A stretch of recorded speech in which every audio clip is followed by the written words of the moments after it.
Gold, trusted gold buyers. మీరు తాకట్టు పెట్టిన బంగారాన్ని విడిపించి ఈ రోజు ఉన్న మార్కెట్ ధరకు కొనబడను.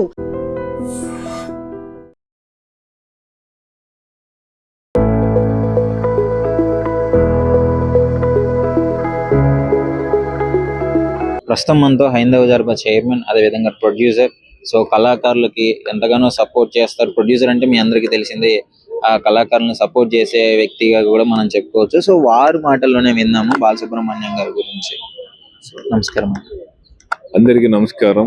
ఈ రోజున మహాఘట్టం ఎస్పి బాలసుబ్రహ్మణ్యం గారు, ఆయన తెలుగుకి అధిపతి, తెలుగు పదానికి అధిపతి. ఎందుకంటే ఆ రోజుల్లో ఆంధ్రప్రదేశ్ విడిపో ముందు ఏ విధంగా తెలుగు అనేది ఉన్నదో ఇప్పటికి అదే విధంగా ఉన్నాం. ఇందులో ప్రాంతాలు విడిపోవచ్చు కానీ తెలుగు పదం ఎక్కడ విడిపోలేదు. ఆయన అందరవాడు, ఒక ప్రాంతానికి సంబంధించిన వ్యక్తి కాదు. స్వరం అనేది ప్రపంచంలో ఆయన గాన స్వరం ప్రపంచానికి ఎందరో వ్యక్తుల్ని తట్టులేపింది.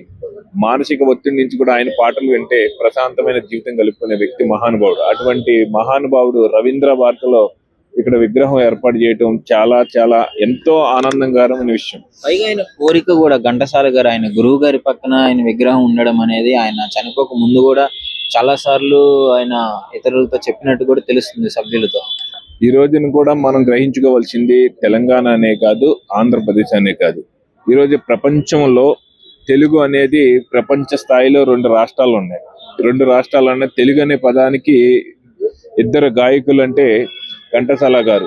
ఆ రోజున మా తాతయ్య గారు, మా నాన్నగారు టైంలో ఘంటసాల గారి పాటలు అంటే ఎంతో మాధుర్యం ఉండేదో, అదే విధంగా అటువంటి స్వరమాధుర్యం కలిగిన మహానుభావుడు ఎస్పి బాలసుబ్రహ్మణ్యం గారు. అటువంటి వ్యక్తి ఈవేళ గురువు గారి పక్కన శిష్యుడు, ఇద్దరి యొక్క స్వరాలు ఒకే చోట. ఇలాంటి రవీంద్ర భారతి అంటే కళలకి పుట్టినిల్లు. ఈవేళ తెలుగు వాళ్ళకి కళలకి పుట్టినిల్లు రవీంద్ర భారతి. అటువంటి రవీంద్ర భారతిలో ఇక్కడ ఈ విగ్రహాన్ని ఏర్పాటు చేయటం యావత్ ప్రపంచ దేశంలో ఉన్న తెలుగు వాళ్ళందరూ కూడా చాలా సంతోషంగా. దీనికి అంటే డిస్ప్యూట్ వద్దు అని చెప్పేసి కొంతమంది వ్యతిరేకించడం జరుగుతుంది కదా తెలంగాణ ఉద్యమం. వాళ్ళందరికీ చేతులెట్టి నమస్కరిస్తున్నది ఒకటే, తెలుగు అనే దాన్ని మనం విడదీసి మాట్లాడటం అనేది చాలా తప్పు. తెలుగు అనే పదాన్ని ఇలా విడదీయటం అంటే మనం ప్రాంతీయ తత్వాన్ని తీసుకురావడం వల్ల ఏదో చిన్న చిన్న లబ్ధి కోసం మీరు సొంత ప్రయోజనాల కోసం చేస్తున్నారు తప్ప ఎవరో కూడా అన్నదమ్ములుగా విడిపోయారు. ఆంధ్రప్రదేశ్ కానీ తెలంగాణ కానీ ఇప్పుడు ఎక్కడికి వెళ్ళినా తెలుగు రాష్ట్రాలు 2 ఉన్నాయి. ఈ 2 తెలుగు రాష్ట్రాల్లో మనకి ఎటువంటి విభేదాలు ఉండకూడదు. అటువంటిది మీరు వ్యతిరేకత అనేది వ్యక్తపరచడం అనేది కూడా మేము శిరసు వంచి అందరికీ నమస్కరించింది ఒకటే, మన తెలుగు వాళ్ళం ఎక్కడికి వెళ్ళినా మనం కలిసిమెలిసి ఉండాలి తప్ప ఇలా ప్రాంతీయ తత్వాన్ని విడదీయటం అనేది చాలా తప్పు. దీన్ని మట్టి నేను తీవ్రంగా వ్యతిరేకిస్తున్నాను. నిజంగా ప్రస్తుతం ఉన్నటువంటి సమాజం దేనికి ప్రయారిటీ ఇస్తుంది?